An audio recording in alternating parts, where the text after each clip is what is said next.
combating multicellular parasites and certain bacterial infections. There are also eosinophils that play a vital role in fighting infections. When unchecked, eosinophils are responsible for tissue damage and inflammation in many diseases including asthma.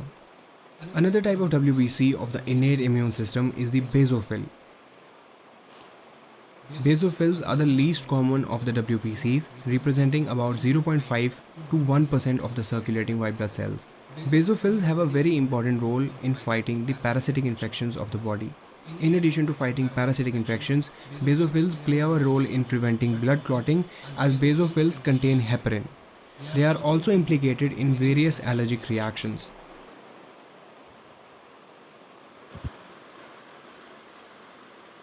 Mast cells are a type of innate immune cells that reside in the connective tissue and in the mucous membranes, like the lining of our respiratory and gastrointestinal system.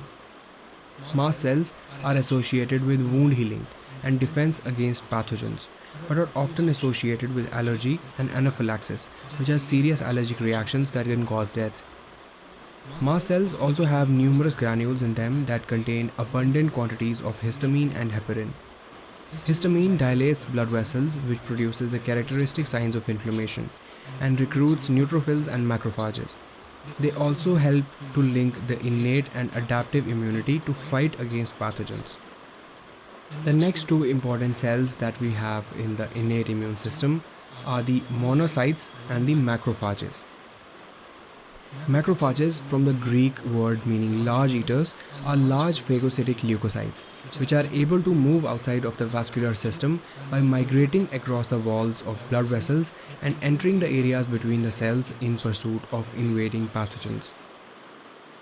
Similar types of cells, when present circulating in the blood, are known as the monocytes. We call neutrophils, eosinophils and basophils as polymorphonuclear cells. As the name indicated, their nucleus contained multiple lobes. If you look at the word monocyte, this literally means cell with one lobe nucleus.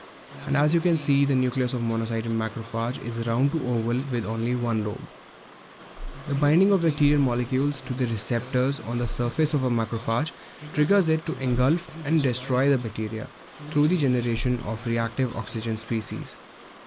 Pathogens also stimulate the macrophage to produce chemokines, which are special chemicals that attract other immune cells to the site of infection. Another type of innate immune cell that we have in our body is the dendritic cell.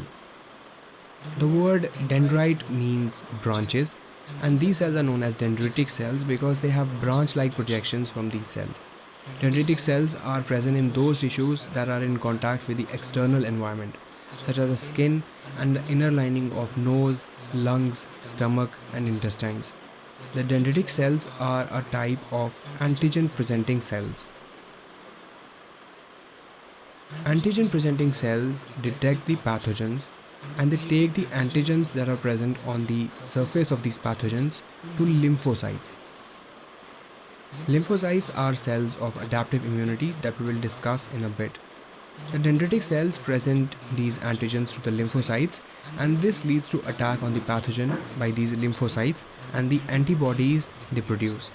So they are known as the antigen presenting cells as they present the antigen to the lymphocytes. Dendritic cells are also known as the Langerhans cells after the scientist who discovered them. Type 1 interferons, secreted mainly by dendritic cells, play a central role in the body's defense against viruses. The last cell type that we will discuss in the cells of the innate immunity are the natural killer cells, or the NK cells. NK cells are the component of the innate immune system that does not directly attack the invading microbes. Rather, NK cells destroy our own cells that have become defective, such as tumor cells or virus-infected cells. So these are various types of cells that are present in our innate immune system.